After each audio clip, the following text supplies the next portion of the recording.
Deus os entregou.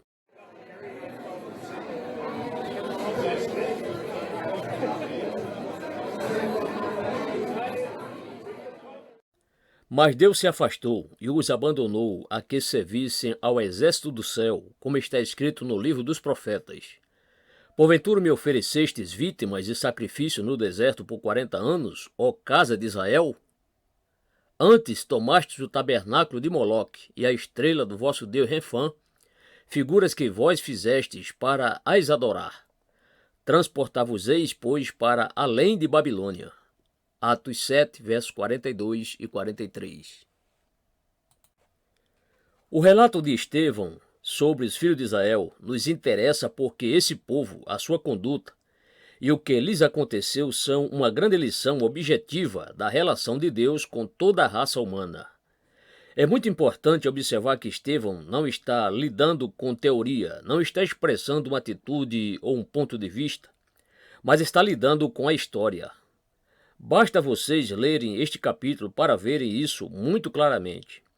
Mais importante ainda, ele está lidando com uma história que não somente aconteceu, mas também foi predita.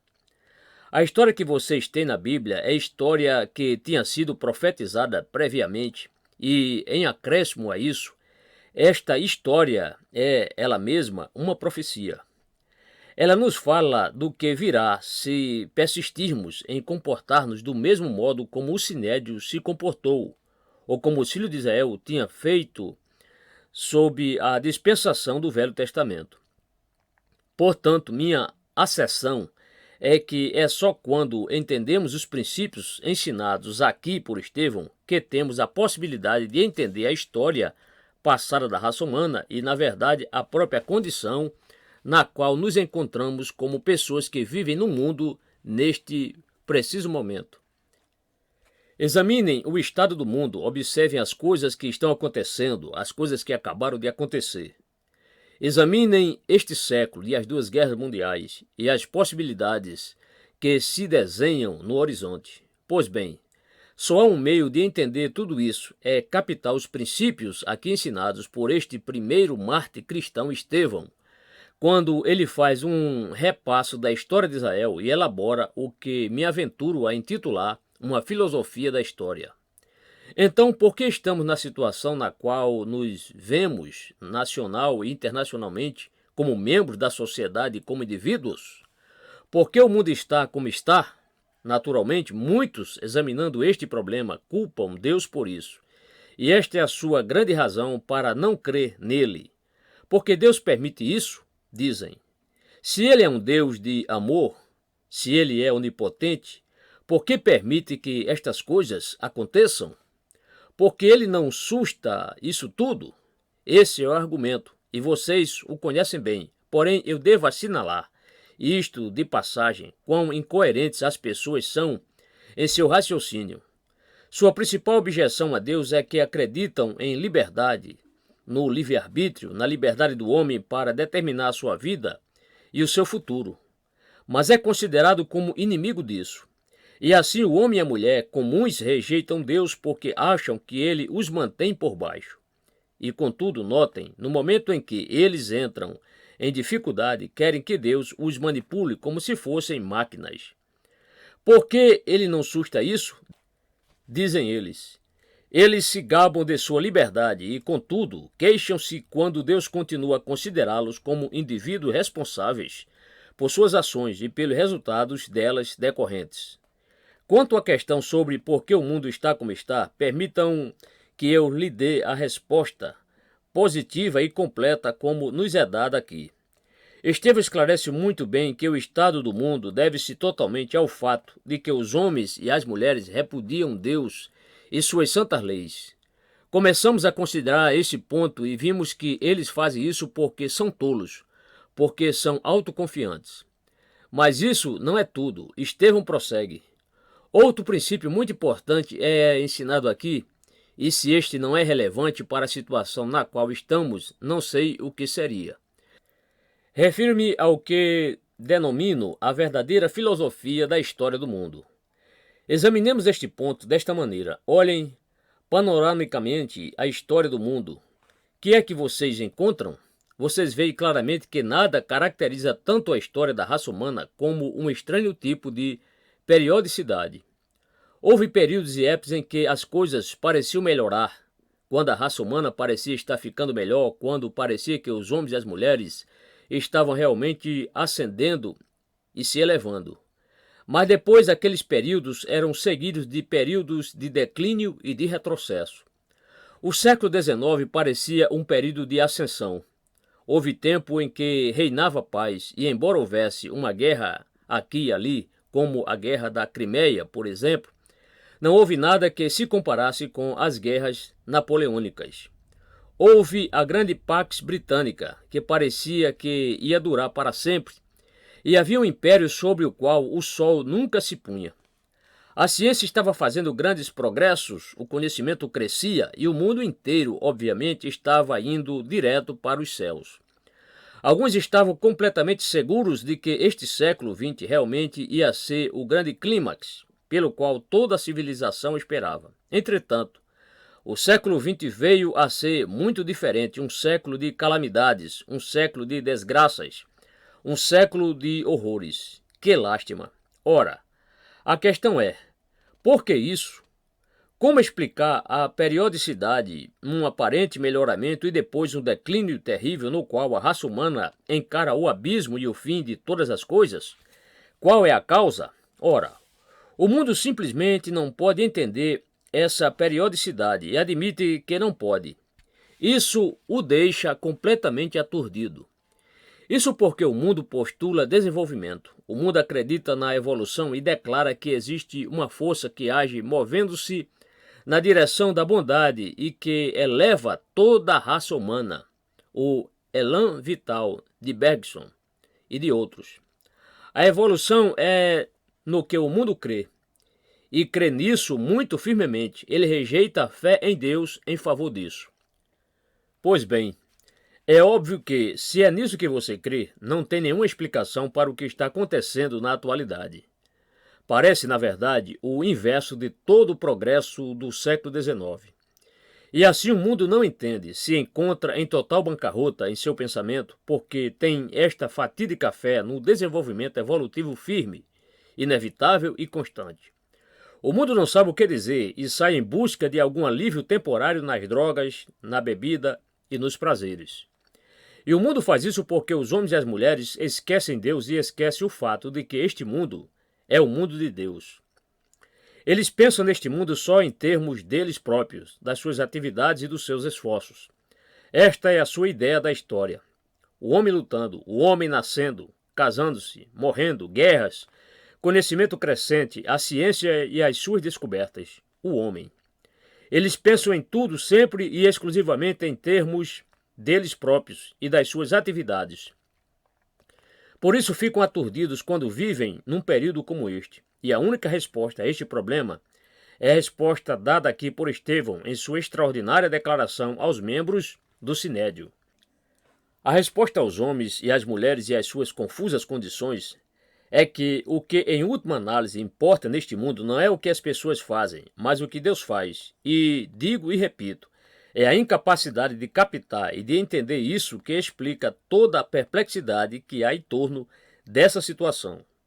Temos aqui a argumentação bíblica. Deus criou o mundo e criou o homem. Ele criou o mundo perfeito e o homem perfeito. E colocou o homem neste mundo perfeito. Daí, por que as coisas estão como estão? A resposta é que o homem caiu, desobedeceu a Deus e rebelou-se contra ele. O homem quis fazer valer seus pretensos direitos e disse: assumo. Assim foi a queda. E porque o homem caiu, Deus o castigou. E lembremos-nos, uma parte do castigo foi que Deus, por causa da rebelião e da queda do homem, amaldiçoou toda a terra. A natureza e a criação não são o que eram. Como Deus as criara originariamente, espinhos, cardos e doenças vieram à existência em consequência da queda. Não era do propósito de Deus que essas coisas existissem no universo. Isso faz parte do castigo que Deus impôs ao pecado do homem. Mas, ainda mais sério, naturalmente, é que, em consequência da sua loucura, da sua rebelião e da sua blasfêmia contra Deus, O homem tornou-se escravo do diabo e escravo do pecado e do mal. Torne a observar, panoramicamente, a história da raça humana. O que veem? O que predomina é a história de misérias, inquietações, problemas, doenças, guerras, terremotos, calamidades, pestes e morte. No entanto, nunca foi esse o propósito. Tudo isso faz parte da punição imposta por Deus ao pecado, e o homem é infeliz porque se tornou escravo do diabo. O diabo tornou-se o Deus deste século, 2 Coríntios 4, verso 4. Ele governa os homens e as mulheres, e eles se tornaram criaturas marcadas por cobiças, desejos, paixões e maldades.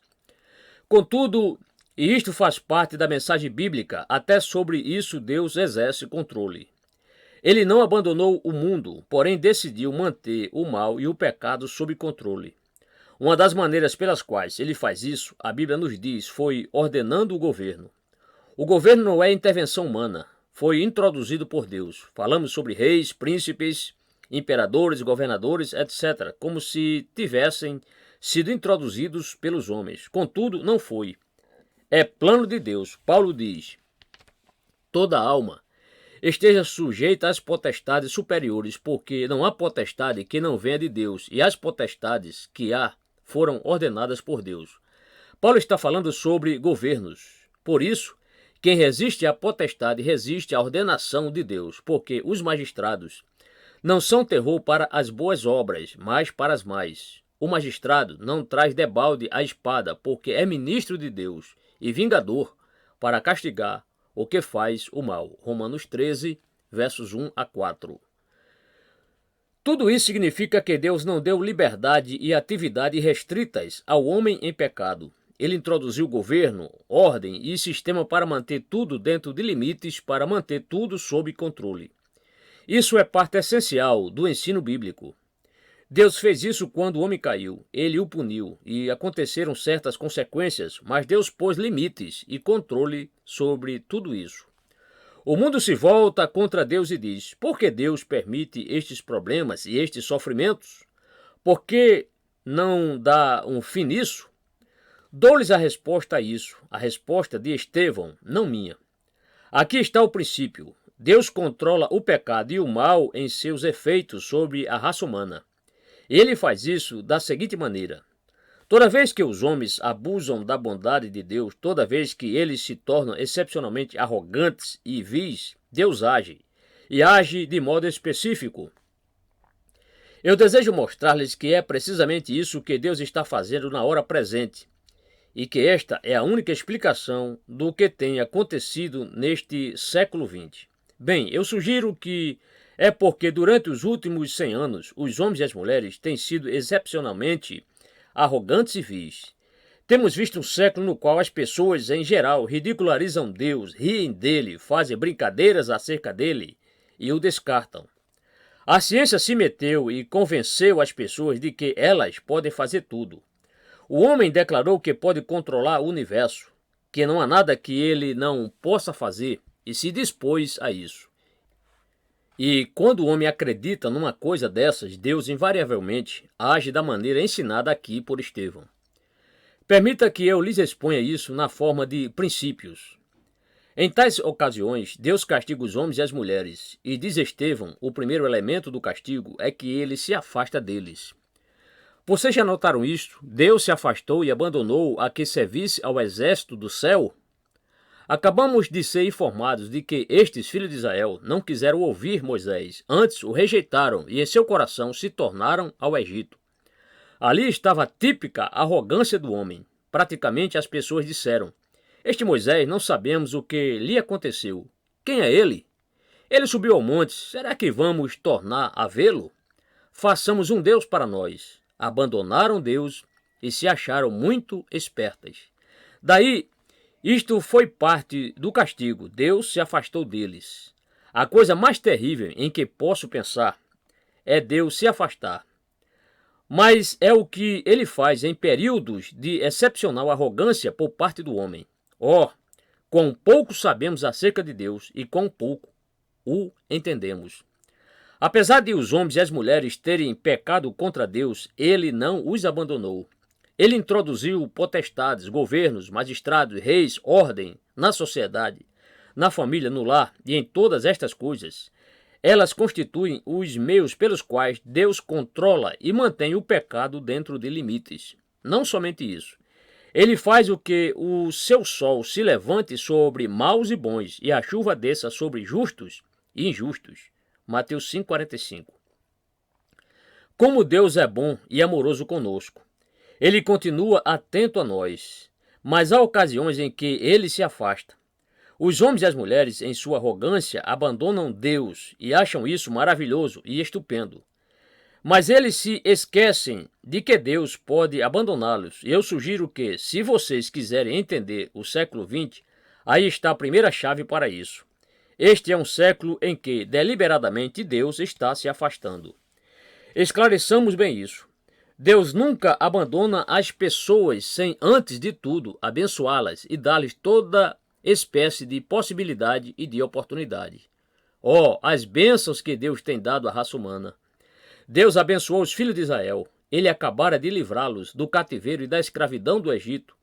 Tinha acabado de fazê-los cruzar miraculosamente o Mar Vermelho. Logo se tornaram arrogantes, e ele se afastou deles. Digo-lhes mais, Deus nunca se afasta das pessoas sem primeiramente adverti-las de que vai fazer isso. Leiam a história destes filhos de Israel. Estevão realmente nos está dando apenas um sumário dela aqui. E aqui está o que vocês verão. Quando Deus lhes fala, ele sempre diz que haverá a bênção quando ouvirdes os mandamentos do Senhor, vosso Deus. Todavia, ele sempre acrescenta, a maldição se não ouvirdes, isto é, obedecerdes os mandamentos do Senhor, vosso Deus. Deuteronômio 11, versos 27 e 28. Aconteceu isso logo no princípio, quando Deus criou Adão e Eva. Ele os criou à sua imagem, cercou-os de tudo quanto eles poderiam desejar. Era um paraíso. Deus, porém, fez a advertência. Ele disse, está aí aquela árvore, não comam dela. No dia em que dela comerdes, disse Deus a Adão, certamente morrerás. Gênesis 2, verso 17. Eles foram avisados. Deus nunca se afasta sem primeiro advertir-nos de que, se desobedecermos, haverá certas consequências. Isso é invariável. Desde o princípio até agora tem acontecido que, quando ignoramos a vontade de Deus e ridicularizamos as advertências, ele se afasta de nós. Isso é terrível. O profeta Amós, que viveu num período semelhante àquele no qual eu e você vivemos, expressa o ponto de maneira impressiva. A mensagem de Deus ao povo através de Amós foi esta. Eis que vem dias, diz o Senhor Jeová, em que enviarei fome sobre a terra, não fome de pão, nem sede de água, mas de ouvir as palavras do Senhor. Amós 8, verso 11. E essa é a coisa mais horrenda que pode acontecer. Vocês ficam entregues a nenhuma outra senão aos humanistas, aos escarnecedores e aos incrédulos e sua suposta sabedoria. Nada mais. Vocês podem imaginar como seria tal mundo, um mundo no qual Deus não falasse e simplesmente nos deixasse? Deus se afastou e os abandonou. Isso faz parte do castigo dado à excepcional arrogância e vileza do homem. Mas esperem, isso não é tudo. A próxima coisa que leu aqui é a seguinte. Deus se afastou e os abandonou, e os abandonou. A que servissem ao exército do céu. Pois bem, a real explicação disso está em Romanos, capítulo 1. Deus os entregou. Paulo diz isso 3 vezes. Deus os entregou a um sentimento perverso. Ele os entregou a isto, os entregou aquilo. Versículos 24, 26 e 28. O que significa isso? Como eu disse, quando o homem caiu e trouxe calamidade sobre si e sobre o seu mundo, Deus não os abandonou pura e simplesmente. Deus não disse, muito bem, não tenho mais nada com você, vá em frente. Não, não. Deus, com sua grande bondade, que chamamos graça comum, impôs limites e restrições ao pecado. Mas a segunda maneira pela qual Deus castiga a excepcional arrogância do homem é que ele retira estes controles. Deus os abandonou, Deus os entregou. Deus deixa que as pessoas façam o que quiserem e retira todas as suas influências restritivas. Coisa tremenda. Só isso já me deixa perplexo ante o estado do mundo. Aí está a chave geral disso tudo. Permita que eu o expresse nestes termos. As pessoas em geral sustentam que Deus é o responsável e o culpam pelo que está acontecendo no mundo atual e pelo que tem acontecido durante este século, as duas guerras mundiais, os campos de concentração, Belsen e Buchenwald e todo o resto deles. Esta, porém, é a resposta a essa acusação. Tudo isso nada é senão Deus permitindo que as pessoas façam as coisas do jeito delas. Normalmente, Deus não permite isso. Ele estabelece limites.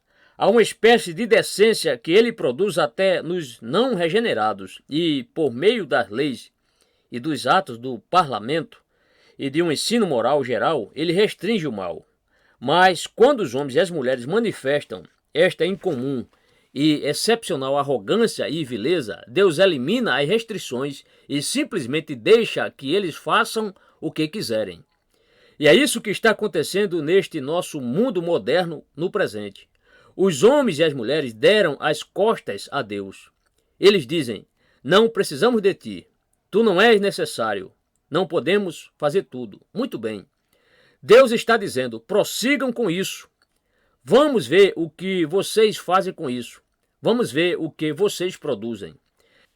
Deus faz isso deliberadamente. Quando as pessoas deliberadamente se afastam de Deus, Ele deliberadamente se afasta delas.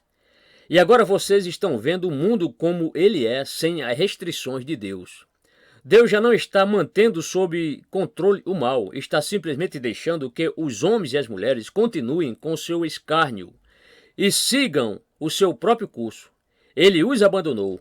Ele os entregou a um sentimento perverso e a tudo quanto decorre deste sentimento.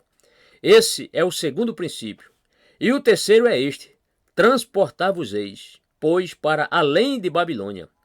Isso significa que, em acréscimo a voltar deles o seu rosto e deixar de sorrir para eles, em acréscimo a retirar as suas restrições e aos seus controles, Deus os castiga ativamente. Esta é uma parte completa do ensino bíblico. Deus envia os judeus para a Babilônia. Em outras palavras, ele permite que os seus inimigos os vençam e os dominem. Se vocês lerem a história dos filhos de Israel, o que vocês verão é sempre isto. Quando eram obedientes a Deus, podiam vencer qualquer inimigo que se lhes apresentasse. Não importava quem era, eles sempre eram vitoriosos. Entretanto, quando davam as costas a Deus e confiavam em seus generais, em suas próprias forças, ou em seus armamentos, ou em suas habilidades, e invariavelmente eram derrotados. Os caldeus levantaram um exército contra eles. Deus permitiu que sofressem derrota. Ele retirou todo o seu poder e toda a sua ajuda, e eles foram levados embora para o cativeiro da Babilônia. Foi um castigo deliberado dado por Deus. E o que aconteceu com os filhos de Israel quanto à ida para a Babilônia é apenas uma figura do que acontece com toda a raça humana. Deus pune o pecado. Tente desafiar isso se lhe agrada. Você ri disso. Você escarnece das leis de Deus. Você diz: não me importo, não acredito nesse tipo de bobagem. Vou fazer isto e aquilo. Muito bem, faça isso. Mas eu lhe digo o que vai acontecer-lhe. Você vai sofrer. Os inimigos, diz o meu Deus, não têm paz. Isaías 57, 21. E você sabe que isto é verdade, não sabe? Você tem sido ímpio. Você não crê em Deus. Você diz que vai viver sua própria vida. Você encontrou paz? É evidente que não. Não lhe será permitido ter paz. Deus torna isso impossível. Isso faz parte do castigo que ele lhe dá. Naturalmente, você não pensaria nisso baseado nos romances e nos filmes. Pensaria? Siga, porém, o fim da história na vida real. O pecador é sempre encontrado. Sentireis o vosso pecado quando vos achar. Números 32, 23. O caminho dos prevaricadores é áspero. Provérbios 3, verso 15.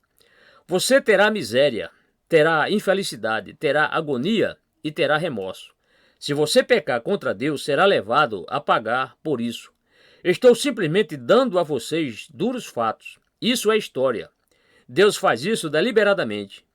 Ele disse o que faria e, porque nos advertiu, não temos desculpa. E em consonância com a exposição de Estevão, foi assim que Deus tratou os filhos de Israel quando foram recalcitrantes e recusaram Moisés e recusaram sua lei. Estevão diz: vocês, membros do Sinédrio, estão recusando o Filho de Deus, não seu servo, mas seu filho, e, portanto, isso é o que vai acontecer com vocês. Ouçam. Agora permita que eu chegue ao meu último princípio, qual seja: por que vocês acham que Deus se conduz desta maneira? Deus afastou-se dos filhos de Israel, ele os entregou, desistiu deles. Deus os castigou enviando-os ao cativeiro da Babilônia. Por que Deus faz isso? Será que eu posso justificar os métodos de Deus? Naturalmente, eu posso, não há dificuldade. A Bíblia em geral nos apresenta a justificativa. Aqui está a resposta. Deus faz isso a fim de revelar aos homens e às mulheres o verdadeiro estado e as verdadeiras condições em que eles se encontram. É isso que eu quero dizer. Por uma centena de anos, as pessoas têm ridicularizado a fé em Deus. Deus é desnecessário, o homem é perfeito. O homem é maravilhoso e pode produzir um mundo maravilhoso. Os que não creem em Deus geralmente lhe dizem que eles acreditam na dignidade e na capacidade do homem. Pois bem, é isso que vocês têm que encarar. Se vocês rejeitarem Deus, é só isso que eles têm para lhes oferecer. Mas, que é isso? Vocês podem ler a descrição do homem no capítulo 1 da Epístola de Paulo aos Romanos. Pelo que também Deus os entregou às concupiscências de seus corações, à imundícia, para desonrarem seus corpos entre si, a dignidade do homem, a capacidade do homem, pois mudaram a verdade de Deus em mentira, e honraram e serviram mais a criatura do que o Criador, que é bendito eternamente. Amém. Pelo que Deus os abandonou às paixões infames, porque até as suas mulheres mudaram o uso natural, no contrário à natureza. Romanos 1, versos 24 a 26. A dignidade do homem é isso. É assim que os homens e as mulheres capazes controlam a si mesmos e controlam a vida e o mundo inteiro. A dignidade e a capacidade do homem. Que é isso? É o seu mundo moderno. As suas perversões sexuais, as suas drogas, a sua bebida, os seus furtos, a sua desonestidade, a vileza da vida. Em nossa esperteza, rejeitamos a fé em Deus. Claro, sabemos muitíssimas coisas, somos científicos. Não temos a mínima possibilidade de crer em Deus. Muito bem. Isso quer dizer então que somos capazes de governar o universo. Claro que sim. Somos inteiramente capazes de fazê-lo. Mas, então, o que é que está acontecendo no mundo moderno? Vocês veem o que Deus está fazendo? Em primeiro lugar, ele lhes está mostrando o que o homem faz consigo e com o mundo quando ele lhe dá carta branca. Vocês estão vendo hoje o que é a vida quando Deus retira as suas restrições e os seus controles. Deus se afastou. Deus os entregou. Deus os abandonou. Ele disse: tudo bem, vou deixá-los a si mesmos. Vocês me pediram que os deixasse. Vocês dizem que não creem em mim. Vocês dizem que podem manter-se sozinhos. Muito bem, vou fazer como se eu não existisse. Vão em frente. E vocês veem o que a humanidade faz. A civilização não passa de uma superficialidade e os homens e as mulheres estão vendo o que a sua suposta dignidade e a sua pretensa capacidade estão produzindo. Vocês sentem orgulho disso? É isso que Deus está fazendo. Ele quer que vejamos a vileza, a podridão da natureza humana. Quem é que produz algo como Buchenwald? A natureza humana. Quem é que produz infidelidade, divórcio e estupro? A natureza humana em pecado e degradação, rebelando-se contra Deus. Essa é a pretensa dignidade do homem. Aí está ela revelada a nós hoje. O mundo que rejeita Deus prova que Deus está certo, que a natureza é podre e vil e pútrida, exatamente como os nossos jornais nolo estão proclamando dia após dia. Deus deliberadamente se afasta e nos abandona, desiste de nós, para que aprendamos a verdade sobre nós. Segundo, Deus faz isso para mostrar sua santidade e o seu ódio ao pecado. Ele o faz para justificar a punição que ele aplica ao pecado. Ele quer que vejamos por que nos deu os 10 mandamentos, a lei moral e o sermão do monte. Ele quer que vejamos porque nos diz que devemos obedecer-lhe. É porque, se não o fizermos, esse é o resultado. Ele está proclamando a sua santidade e que odeia e abomina o pecado. Que mais ele está fazendo? Por meio disso tudo, ele não está ensinando que normalmente controla o mundo porque é seu mundo? Abandonando-o ocasionalmente, ele assevera o seu domínio. Ele desiste de nós, ele nos deixa de lado por apenas um período a fim de que cada um de nós caia em si, a fim de convencer-nos, a fim de fazer-nos ver que somos completamente desvalidos, que estamos numa situação de desespero, que somos vis e impotentes e nada podemos fazer. E, nesse meio tempo, ele está afirmando a sua santidade. Ele diz: vocês não quiseram seguir o meu caminho, vejam, então, onde vão parar. Eu sou um Deus santo, sede santos, porque eu sou santo. 1 Pedro 1,16. Que mais? Ele os faz para advertir-nos de um juízo supremo e final. Estas coisas são juízos particulares de Deus na história, e todos eles são apenas profecias de um juízo derradeiro e final. Deus baixa juízos particulares sobre os homens e as mulheres. Em consequência, eles veem a loucura dos seus caminhos e se voltam a Deus. Há um bom período, mas logo vão para trás novamente. Há então outro juízo. Esses juízos vêm um após outro. O dilúvio, a Torre de Babel, o cativeiro do Egito, o cativeiro babilônico, a destruição de Jerusalém no ano 70 d.C.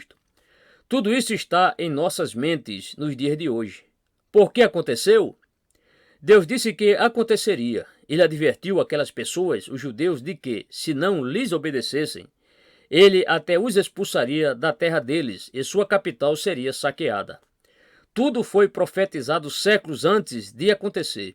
Então aconteceu, cumprida a profecia, e tudo isso foi punição do pecado. Mas tudo isso não é nada comparado com o que vai acontecer no juízo final. O nosso bendito Senhor, pessoalmente, ao profetizar a destruição de Jerusalém em 70 d.C., estava claramente profetizando o juízo final, quando ele voltará para julgar o mundo com justiça. Dia virá em que chegará o fim, e o Filho de Deus voltará para julgar todo o universo. Então Deus dará finalmente as costas àqueles que tiveram continuado em rebelião contra ele, e eles serão lançados no mar da destruição. Ele nunca mais tornará a olhar para eles, nunca sorrirá para eles. Eles nunca receberão misericórdia, e viverão no inferno vivo para sempre, e sempre e sempre. Eles vão ter o mundo que eles dizem que querem e jamais poderão sair dele. O inferno é isso. Portanto, Deus nos entrega a fim de advertir-nos desse grande e terrível dia do juízo. Quão perto ele pode estar, eu não sei, mas sei que Buchenwald e todos esses outros horrores, a vida que está sendo vivida hoje, os pobres viciados em drogas e as vítimas de outros males e moléstias e toda a infelicidade e toda a miséria, sei que isso vai se multiplicar por 1000, assumindo milhões de formas, e isso continuará para sempre, e sempre e sempre. Deus terá abandonado tais homens e mulheres em pecado para sempre, e haverá esperança para eles, nenhuma remissão. É por isso que Deus deixa de lado as pessoas e vocês não conseguem ver que o objetivo disso tudo é um objetivo de amor? Deus quer que as pessoas vejam o que Ele está fazendo. Deus está procurando despertar a raça humana. Ela não quer ouvir o Evangelho, ri-se dele e o ridiculariza. Faz brincadeiras a respeito de Jesus Cristo e profere blasfêmias contra o seu santo sangue derramado na cruz do Calvário. Mas Deus amou o mundo de tal maneira que se empenhou em abrir seus olhos para o inferno que Ele próprio, o mundo, está criando. Este é um método pelo qual Deus chama os homens e as mulheres ao arrependimento. Como Paulo diz em Romanos 2, verso 4, a benignidade de Deus te leva ao arrependimento. Ou como Pedro diz no capítulo 3 da sua segunda epístola, nos últimos dias virão os escarnecedores, andando segundo as suas próprias concupiscências e dizendo, onde está a promessa da sua vinda? Porque desde que os pais dormiram, todas as coisas permanecem como desde o princípio da criação. 2 Pedro 3, versos 3 e 4.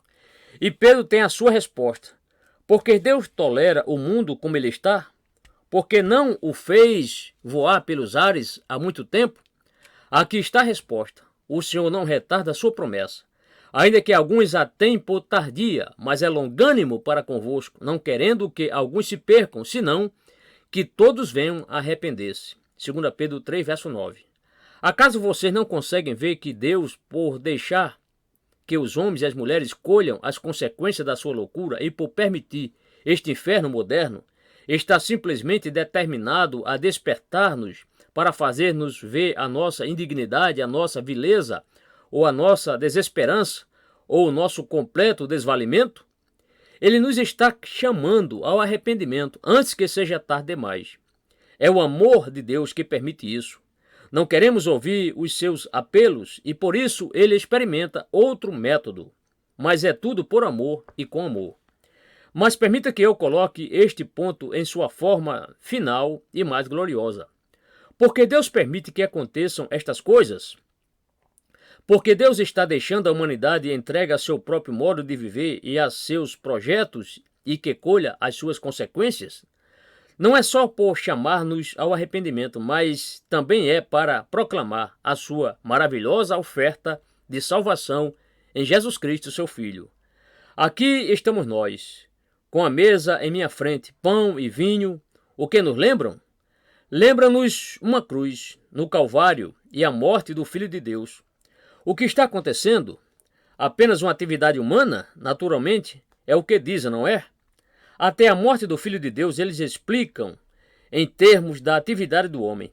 Consideram Jesus Cristo como um pacifista, um bom homem não compreendido. Os bons homens nunca são bem compreendidos e os homens o mataram. Foi uma grande tragédia. Dizem, uma pena. Que completo absurdo. Você sabe o que aconteceu no Calvário? Não foi o homem agindo, foi Deus. É assim que Pedro o diz em seu sermão no dia de Pentecoste. A este que vos foi entregue, deixaram de lado, abandonado pelo determinado conselho e presciência de Deus. Atos 2, verso 23. Deus planejou a morte na cruz antes da fundação do mundo. Era o Deus Santo agindo na cruz. Observem esta bendita pessoa, Jesus Cristo, o Filho de Deus. Observem-no. Vejam sua agonia. O que aconteceu? Deus se afastou dele, exatamente a mesma coisa que Estevão nos diz que ele fez com os filhos de Israel, como já vimos. O que aconteceu ali na cruz foi que Deus está desviando o seu rosto. Deus estava se afastando do seu próprio filho. Por quê? Porque o filho se fez responsável pelos pecadores e pelo pecado da humanidade. Não somente isso, Deus o abandonou. São estes os passos. Deus se afastou, Deus os abandonou. Deus os entregou a um sentimento perverso, Romanos 1, 28. E aqui está algo estupendo. É justamente isso que lemos em Romanos 8, verso 32. Aquele que nem mesmo a seu próprio filho poupou, antes o entregou por todos nós. É exatamente a mesma palavra que temos em nosso texto, em Atos capítulo 7. Deus entregou o seu bem-amado Filho unigênito. Ele o abandonou. Para quê? Para que a plena ira de Deus contra o pecado caísse sobre ele. Deus não lhe poupou nada. Aquele que nem mesmo a seu próprio Filho poupou, antes por todos nós o entregou, como nos não dará também com ele todas as coisas? Porventura vocês não conseguem ver, então, o que Deus está dizendo? Ele está se afastando nesta presente hora. Ele nos está entregando a um sentimento perverso. Ele nos está castigando ativamente em nossa Babilônia moderna e o está fazendo com o fim de chamar-nos a observar, considerar e ponderar o que aconteceu com o seu bem-amado Filho. Ele o fez pecado por nós e depois não pôde olhar para ele. Afastou-se dele, abandonou-o. Não lhe poupou nada. Deixou-o entregue a si mesmo. E assim foi que o Filho bradou em sua agonia. Deus meu, por que me desamparaste? Mateus 27, 46. Por que me abandonas? Por que te afastas? Não consigo ver-te. Deus o castigou por nossos pecados. Ele fez com seu filho, ali na cruz, as três coisas que ele sempre faz com o pecado. Ele o fez uma vez por todas, a fim de que pudesse voltar-se para você. Se você compreender que se rebelou contra mim, diz ele, e que vou voltar o meu rosto contra você por toda a eternidade, vou abandoná-lo, desampará-lo e deixá-lo entregue a si mesmo e ao inferno e ao castigo que você tanto merece, se você compreender isso, voltar-se a mim, confessar o seu pecado e se arrepender dele, ouça o que lhe digo. Já fiz tudo isso em meu bem-amado Filho unigênito por você. Ele suportou tudo isso até a última escória para que você nunca o experimentasse. Venha a mim, olhe para mim. Eu estou me voltando para você. Volte-se para mim. Olhai para mim e sereis salvos, vós, todos os termos da terra. Isaías 45, 22.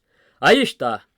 Parece-me a filosofia da história ensinada pelo Mártir Estevão aos membros do culto sinédrio.